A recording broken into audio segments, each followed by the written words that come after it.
This is Mikail sir. इस समय हम लोग पढ़ रहे हैं वर्ब। इसके पहले भी मैंने बहुत सारे वीडियोज़ अपलोड कर दिए हैं, अगर आपने नहीं देखा है तो आप हमारे चैनल के प्लेलिस्ट में जा कर के उनको देख सकते हैं। यहाँ पे हम लोग मोडास पढ़ रहे हैं और मोडास जो आज हमको पढ़ना है वो है मस्ट, यूज़ ऑफ मस्ट। कहीं कहीं पे कोई लोग मोडास प्रोनाउंसिएट करते हैं और कभी कभी मॉडल्स कहा जाता है, लेकिन फ़िलहाल ज़्यादातर इनको मॉडल्स ही कहा जाता है। तो मॉडल्स में जो हमारी वर्ब है आज जो पढ़ना है उसका नाम है मस्ट। मस्ट का मतलब होता है अवश्य चाहिए। अगर देखें तो शुड का मतलब चाहिए, मस्ट का मतलब चाहिए, आट टू का मतलब चाहिए। तो अक्सर हम लोग क्या है कंफ्यूज हो जाते हैं कि कहाँ पे शुड लगाएं, कहाँ पे मस्ट लगाएं, कहाँ पे आट टू लगाएं। तो यहाँ बहुत ज़्यादा परेशान होने की ज़रूरत नहीं है। This is a language, this is not a math और फिजिक्स और केमिस्ट्री।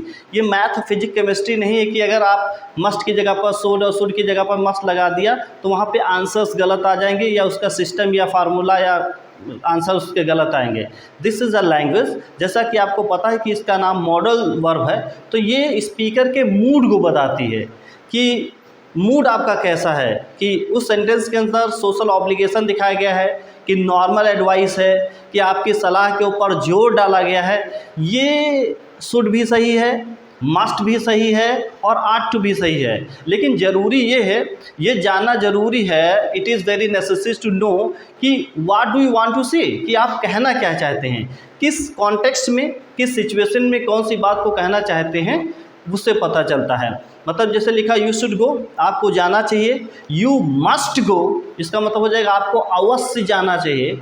और you ought to go to your home, और आपको अपने घर जाना चाहिए। तो यहाँ पे सोशल ऑब्लिगेशन दिखाया जाता है, यू शुड गो, आपको जाना चाहिए। यहाँ पे नॉर्मल एडवाइस दिखाई जा रही है, तो यू मस्ट गो, आपको अवश्य जाना चाहिए। हेयर यू आर एम्फेसिस, मतलब एम्फेसिस कर रहे हैं, here you are showing emphasis on your advice, सलाह के ऊपर आप एम्फेसिस जोर डाल रहे हैं तो मस्ट का इस्तेमाल करते हैं। तो इस तरीके से शुड भी सही है, मस्ट भी सही है और ऑट टू का भी यूज़ सही है, लेकिन किस कॉन्टेक्स्ट में क्या कहना चाहते हैं ये हमको बताता है models.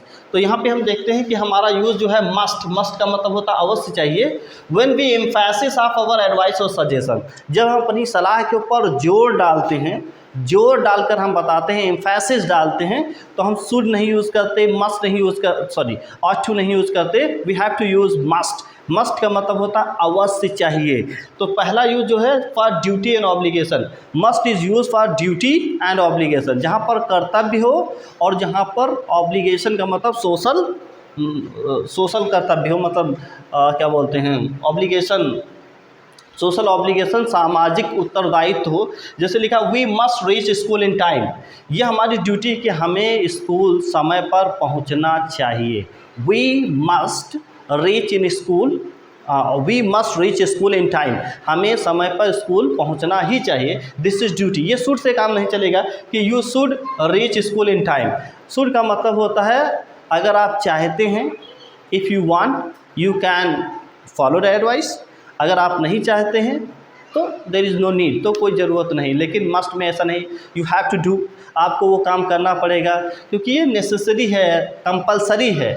We must reach school in time, हमें समय पर स्कूल पहुंचना ही चाहिए। इसमें ऐसा नहीं कि आपको बात माननी है नहीं माननी है, यू हैव टू ओबे, आपको मानना ही पड़ेगा।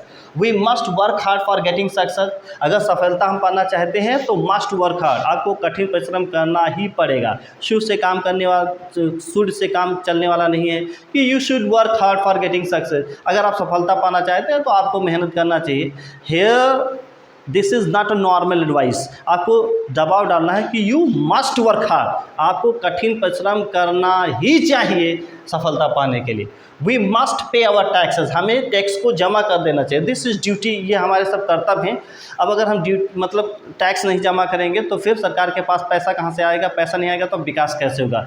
तो इट इज़ आवर ड्यूटी, हमारा कर्तव्य है कि ये ऐसा नहीं वी शुड पे, नहीं, we must pay the taxes, हमें टैक्स जमा करना चाहिए, तो ड्यूटी है। We must obey the laws of nature, हमें प्रकृति के नियम को पालन करना चाहिए। अगर हम प्रकृति के नियम को पालन नहीं करेंगे तो एक तरीके से हमारा वर्ल्ड जो है, हमारी दुनिया जो है डिस्ट्रॉय हो जाएगा, पोल्यूशन फैल जाएगा। तो वही बताएगा we must obey the laws of nature, हमें नेचर के जो लॉज हैं उनको अवश्य ही, ये शुड से काम नहीं चलेगा कि किसी को मानना चाहिए किसी को ना माने। शुड का मतलब होता है normal advice, you are giving a normal advice, if you want you follow and if you don't want you there is no need. तो ऐसा नहीं है, we must obey the laws of nature, हमें प्रकृति के नियमों को मानना ही चाहिए।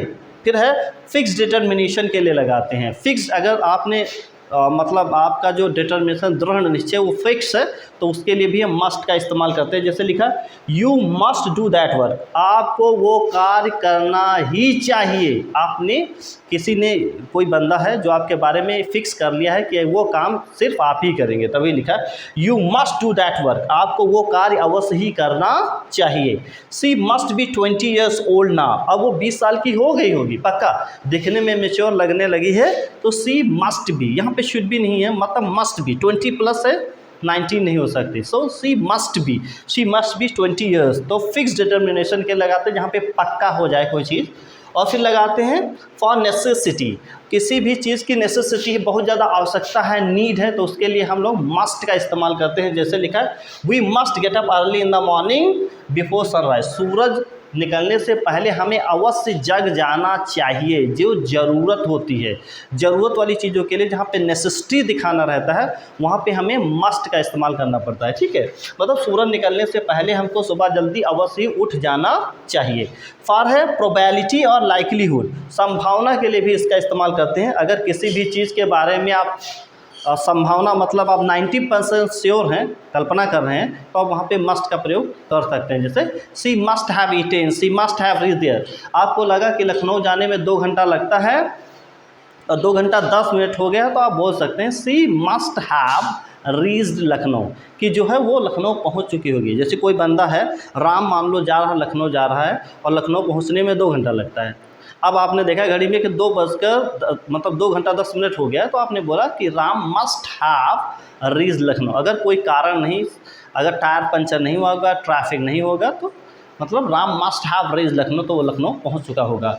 तो क्या करते हैं, फॉर प्रोबेबिलिटी के लिए भी इसका इस्तेमाल करते हैं और आपका नेसेसिटी के लिए इसका इस्तेमाल करते हैं, ड्यूटी के लिए इसका इस्तेमाल करते हैं, ऑब्लिगेशन के लिए इसका इस्तेमाल करते हैं और फिक्स डिटर्मिनेशन। मैंने कई बार बताया, have told you million times कि फॉर नॉर्मल एडवाइस के लिए इस्तेमाल करते हैं शुड।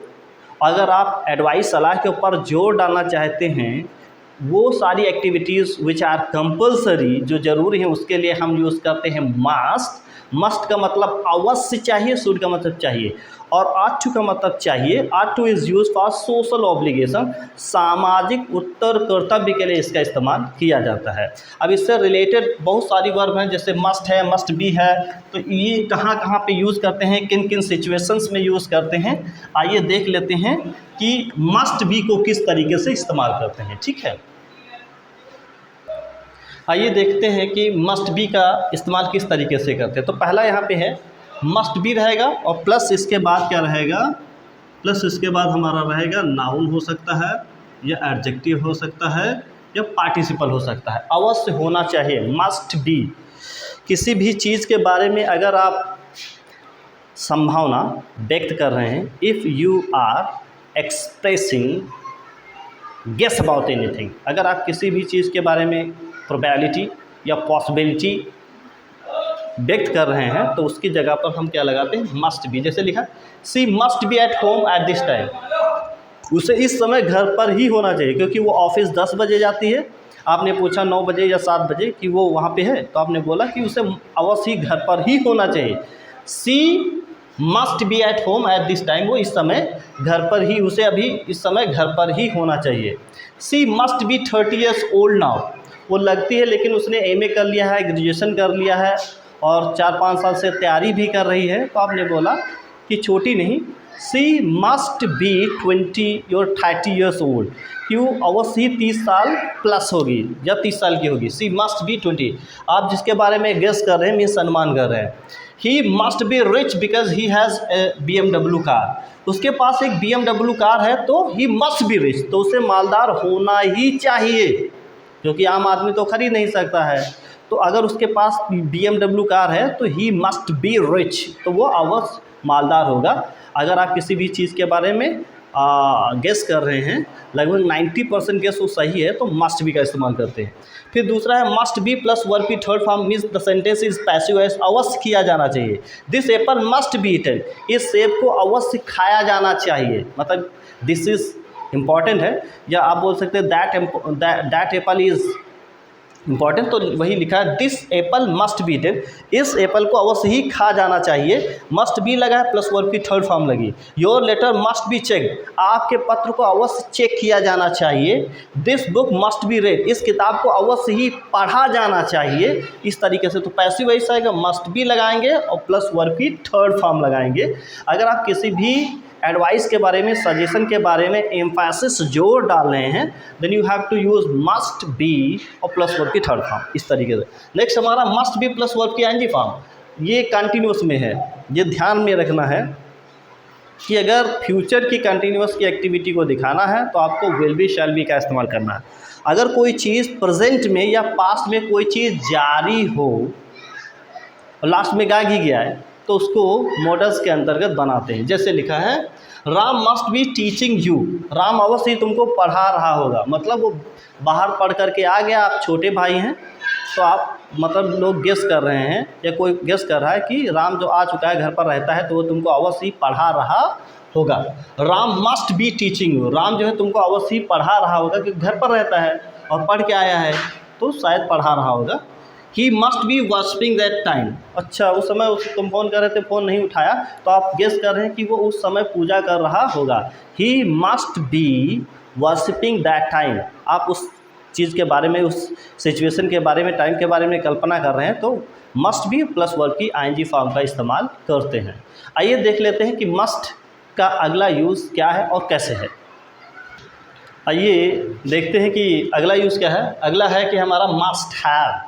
मस्ट हैव का मतलब अवश्य और जो भी हो मस्ट हैव, तो मस्ट हैव का पहला यूज है अवश्य पास होना चाहिए। पहला यूज में कि मस्ट हैव और प्लस वो चीज़ होगी या नाउन होगा, जैसे मस्ट हैव प्लस नाउन या वो चीज़ होगी या कोई चीज़ होगी। जैसे he must have a bungalow, उसके पास एक बंगला अवश्य होना चाहिए क्योंकि वो 10 साल से जॉब कर रहा है, अच्छा खासा पैसा कमा रहा है, तो आप गेस कर रहे हैं कि he must have a bungalow, कि उसके पास एक अवश्य बंगला होना चाहिए। मीन्स आप कल्पना कर रहे हैं, you are thinking about that thing, लेकिन आप लगभग 90% श्योर हैं कि होना ही चाहिए, तो आप बोलते हैं ही मस्ट हैव अ बंगला, कि उसके पास एक बंगला अवश्य होना चाहिए। You must have a car, तुम्हारे पास एक कार अवश्य होनी चाहिए क्योंकि आपके पास इतना काम धाम रहता है और पैसा कौड़ी भी आपके पास है, तो आपके पास एक कार अवश्य होना चाहिए। You must have a car. She must have jewellery, उसके पास जेवर अवश्य होंगे। अभी नई नई शादी हुई है तो अभी बिके नहीं होंगे। आपने बोला कि सी मस्ट हैव ज्वेलरी, वो मतलब किसी फंक्शन में ऐसे ही पहुंच गई तो गेस करने के बाद, पता लगाने के बाद जब पता चला कि वो इस तरीके से फंक्शन में क्यों पहन कर नहीं आई थी, मेरी बदनामी हो गई। सी मस्ट हैव ज्वेलरी, उसके पास ज्वेलरी अवश्य होगी because last year she got married, क्योंकि पिछले साल ही उसकी शादी हुई थी। सी मस्ट हैव ज्वेलरी, इस तरीके से। दूसरा स्ट्रक्चर हमारा मस्ट हैव आएगा प्लस वर्ब की थर्ड फॉर्म आएगी। यहाँ पर आप किसी भी काम के बारे में गेस करते हैं और लगभग 90% श्योर है कि वो काम हो चुका होगा अवश्य ही। 100 में 100% नहीं, 90% आप श्योर हैं। जैसे he must have reach Lucknow by now, कि अब वो जो है लखनऊ पहुंच चुका होगा, कि उसको पहुंचने में 2 घंटा लगता है, 2 घंटा 10 मिनट हो गया है। अगर ट्रैफिक नहीं रहा होगा, कोई दिक्कत नहीं रही होगी, तो he must have reach Lucknow by now, कि वो अब तक लखनऊ पहुंच चुका होगा। मस्ट हैव, इस तरीके से। Ram must have visited the Taj, Ram जो है अवश्य ही ताजमहल को देख लिया होगा। 2 साल से वो ताजमहल में रह रहा, 2 साल से आगरा में रह रहा, ही मस्ट हैव विजिटेड, तो उसने ताजमहल को अवश्य देख लिया होगा। मतलब आप 90% श्योर हैं। He must have eaten all food, वो सारा खाना खा गया होगा क्योंकि 2 दिन में उसने कुछ खाया नहीं। ही इज़ वेरी हंग्री, वो बहुत भूखा है। तो जहाँ तक मेरा लगता है मतलब गेस है कि उसने सारा खाना खा लिया होगा। He must have eaten all food. तो इस तरीके से यहाँ पे हमने देखा मस्ट हैव प्लस वो पोजेसन थिंग होगी, कोई नाउन होगा और कोई या चीज़ होगी जो आपके सामने एग्जांपल्स हैं, और यहाँ पे मस्ट हैव आएगा प्लस वर्ब की थर्ड फॉर्म आएगा और कुछ एग्जांपल्स आपके सामने हैं। अगर आप वीडियोज़ को मतलब अगर आप वीडियो को शुरुआत से लास्ट तक देखते हैं तो ये जो कॉन्सेप्ट है मस्ट का, ये बिल्कुल पूरी तरीके से क्लियर हो जाएगा। जहाँ तक मैं सोचता हूँ इंशाल्लाह किसी भी तरीके की दिक्कत नहीं रहेगी। मैं एक एक करके सभी यूजेस आपके सामने बताता हूँ। आइए देखते हैं कि नेक्स्ट यूज़ क्या है और कैसे है। आइए देखते हैं कि मस्ट का अगला यूज़ क्या है। यहाँ पे must have been, must have been, तो यहाँ पे क्या रहेगा, must have been plus noun होगा या प्रोनाउन होगा या पार्टिकल होगा या एडजेक्टिव होगा। इसका यूज़ जब करते हैं जब आप पास्ट में किसी वस्तु के बारे में या किसी चीज़ के बारे में या किसी एक्शन के बारे में आप कल्पना करते हैं पास्ट में, कि जैसे लिखा she must have been mad for that thing, वो अवश्य ही उस चीज़ के लिए पागल रही होगी। मतलब कोई ऐसी चीज़ है जिसको दिलाना इम्पॉसिबल था, लेकिन 3-4 साल लगातार कंटिन्यूसली उसने कहा होगा तो उस घर वालों ने उसको लेके दिया। तो आपने बोला कि she must have been mad for that thing, वो उस चीज़ के लिए अवश्य पागल रही होगी। He must have been at home, वो अवश्य ही घर पर रहा होगा। अगर वो घर पर ना होता, ऑफिस में होता, तो ऐसी एक्टिविटी ना होती जैसी हो गई। तो आपने बोला कि he must have been at home, वो घर पे रहा होगा। आप पास्ट की सिचुएशन में बताते हैं किसी स्टेट के बारे में। Akbar must have been kind hearted, Akbar जो है पूरे इंडिया के ऊपर राज करता था तो उससे अवश्य ही मतलब दयालु रहा होगा। Akbar must have been kind hearted, Akbar जो है अवश्य ही दयालु रहा होगा लोगों के ऊपर, तभी वो पूरे देश के ऊपर राज कर पाया। एक तरीका तो ये हो गया मस्ट हैव बीन और प्लस नाउन रहेगा। दूसरा है must have been plus verb की थर्ड फॉर्म, और ये है पैसिव वॉइस। ये क्या है, ये पैसिव वॉइस में है। जैसे the letter must have been read, पत्र को अवश्य ही पढ़ लिया गया होगा। आप गेस कर रहे हैं और उसके बारे में 90% श्योर हैं कि पत्र को अवश्य ही पढ़ लिया होगा। अगर फ्यूचर की बात करते तो विल हैव लगाते, क्योंकि पत्र को अवश्य ही पढ़ लिया गया होगा आगे कल, लेकिन यहाँ पे बात चली पास्ट की, पत्र को अवश्य ही पढ़ लिया गया होगा। तो लिखा है the letter must have been read. Notebooks must have been check, कि जो नोटबुक कॉपीज़ हैं उनको अवश्य चेक कर लिया गया होगा। Geeta must have been beaten, Geeta को अवश्य ही पीटा जा चुका होगा। इस तरीके से तो मस्ट हैव बीन और इधर है मस्ट हैव बीन, वो पोजीशन के साथ है और ये वर्ब की third form means the sentence is in passive voice, और पैसिव वॉइस के लिए इनका इस्तेमाल करते हैं। आइए देख लेते हैं कि मस्ट का अगला यूज़ किस तरीके से किन सिचुएशन में कैसे किया जाता है। देख लेते हैं अगला यूज़ मस्ट क्या है। Must have to, must have to आएगा प्लस वर्ब की फर्स्ट फॉर्म आएगी, फिर ऑब्जेक्ट आएगा, मतलब अवश्य ही कोई काम करना पड़ेगा। तो मस्ट हैव टू का इस्तेमाल करते हैं। जैसे लिखा है you must have to do that work, तुम्हें अवश्य उस काम को करना पड़ेगा। अगर आप पॉसिबिलिटी की बात करें, दिमाग में आ रहा होगा कि विल हैव टू का यूज़ क्यों नहीं करते हैं या शैल हैव टू का यूज़ क्यों नहीं करते हैं। अगर आप फ्यूचर की बात करें तो विल हैव टू या शैल हैव टू का इस्तेमाल किया जा रहा। अगर आप प्रेजेंट की सिचुएशन की बात कर रहे हैं, पास्ट की सिचुएशन की बात कर रहे हैं, तो वहाँ पे मस्ट हैव टू का इस्तेमाल किया जाएगा। अगर आप अपनी बात के ऊपर जोर डालना चाहते हैं कि you must have to do that work, तुमको अवश्य ही वो काम करना पड़ेगा, तो मस्ट हैव टू का इस्तेमाल करते हैं। She must have to marry to him, उससे अवश्य ही शादी करनी पड़ेगी, या मस्ट हैव टू करना ही पड़ेगा तुमको हर हाल में। He must have to play in sun, मतलब उसे धूप में खेलना ही पड़ेगा, क्योंकि प्लेग्राउंड में देयर इज़ नो फील्ड, और प्लेग्राउंड में कोई पेड़ होते भी नहीं है, तो इस समय धूप है तो आपको धूप में खेलना ही पड़ेगा। He must have to play in sun, उसको क्या है धूप में खेलना ही पड़ेगा। इस प्रकार हमने यूज़ ऑफ मस्ट देखा और मैंने सारे यूजेस आपको मस्ट से रिलेटेड बताए हैं। If you are getting something from my videos, अगर आपको मेरे वीडियो से कुछ ना कुछ हासिल हो रहा है, यू आर लर्निंग समथिंग, आपको कुछ मिल रहा है सीखने के लिए, so please subscribe my channel को सब्सक्राइब करें, शेयर करें और बेल आइकन की जो घंटी है उसको ज़रूर बजाएं, ताकि हर रोज़ जो अल्टरनेटिव तौर पर वीडियोस को अपलोड किया जाता है उसका नोटिफिकेशन आप तक पहुंच जाए और आप हर एक वीडियोस को बखूबी देख पाएँ और अपने एग्ज़ाम को अच्छी दिशा में ले जा पाएँ। ठीक है, और ज़्यादा से ज़्यादा शेयर करें, लाइक करें, कमेंट करें और बताएं आपको मेरे वीडियोस कैसे लगते हैं। सो मिलते हैं नेक्स्ट वीडियो में, तब तक के लिए goodbye and thank you.